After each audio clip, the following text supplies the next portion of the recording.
স্বাধীনতার পর প্রথমবারের মতো পাকিস্তানের করাচি বন্দর থেকে চট্টগ্রামে সরাসরি বাণিজ্যিক জাহাজ এসেছে। জাহাজটি আসার পর এতে কি আছে তা নিয়ে সামাজিক যোগাযোগ মাধ্যম সহ বিভিন্ন জায়গায় তৈরি হয়েছে আলোচনা সমালোচনা। প্রশ্ন হলো, এত বছর পর বাংলাদেশে পাকিস্তান থেকে কন্টেনারবাহী জাহাজ কেন এলো, কেনই বা এটি এত তাৎপর্যপূর্ণ, ওই কন্টেনারগুলোতে কি আনা হয়েছে তা নিয়েও মানুষের মনে কৌতূহল কম নয়।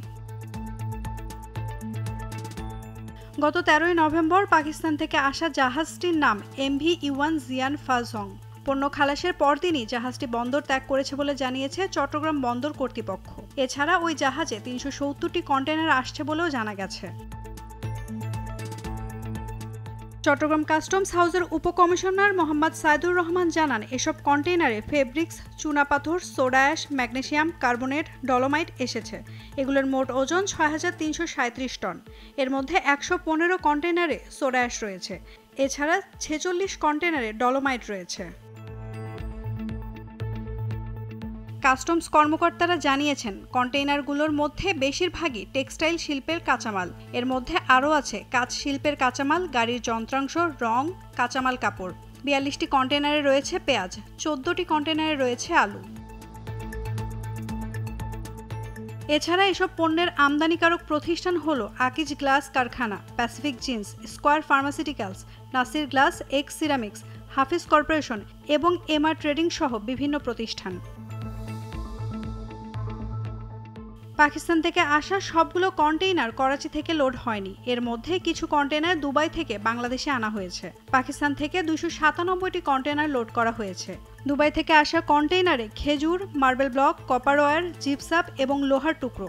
এছাড়া একটি কন্টেইনারে অ্যালকোহল জাতীয় কিছু পণ্য রয়েছে।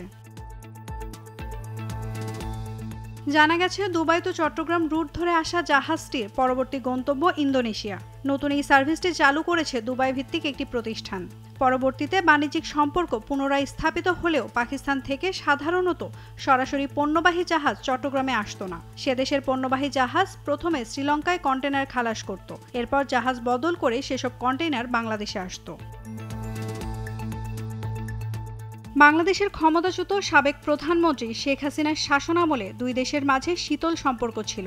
২০০৯ সালে বাংলাদেশ আওয়ামী লীগ ক্ষমতায় আসার পর থেকে পাকিস্তানের সঙ্গে আমদানি রফতানি কার্যক্রম সীমিত হতে থাকে।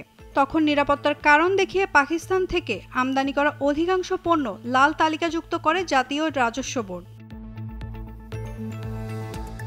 তবে অধ্যাপক মোহাম্মদ ইউনূসের নেতৃত্বাধীন অন্তর্বর্তী সরকার ক্ষমতায় আসার পর পাকিস্তানের অনুরোধে গত ২৯ সেপ্টেম্বর লাল তালিকা থেকে মুক্ত হয়েছে দেশটির সব ধরনের পণ্য। শুধু এক্ষেত্রেই না, বাংলাদেশ ও পাকিস্তানের সম্পর্ক উন্নয়নে আরও অনেক তৎপরতা দেখা যাচ্ছে। গত সেপ্টেম্বরে জাতিসংঘে অধ্যাপক ইউনূস ও পাকিস্তানের প্রধানমন্ত্রী শেহবাজ শরীফের মধ্যে বৈঠকের ঘোষণা উল্লেখ করা হয়, যে দুই দেশের বিভিন্ন স্তরে পারস্পরিক সহযোগিতা জোরদার করেছে। এসবের মাঝে নতুন করে এই জাহাজ ফেরানোর খবর দুই দেশের সম্পর্কের উষ্ণতার ইঙ্গিত দিচ্ছে। বাংলাদেশে পাকিস্তান হাই কমিশন গত 13ই নভেম্বর তাদের ভেরিফাইড ফেসবুক পেজে একটি পোস্ট করেছেন। ওই পোস্টে বলা হয়, করাচি থেকে সরাসরি পণ্যবাহী একটি জাহাজ চট্টগ্রাম বন্দরে এসেছে, যা দুই দেশের মধ্যে প্রথম সরাসরি সামুদ্রিক সংযোগ। এতে আরও বলা হয়েছে, এই সরাসরি রুটটি সরবরাহ শৃঙ্খলা আরও সহজ করবে এবং পণ্য পরিবহনের সময় কমাবে বলে আশা করা হচ্ছে।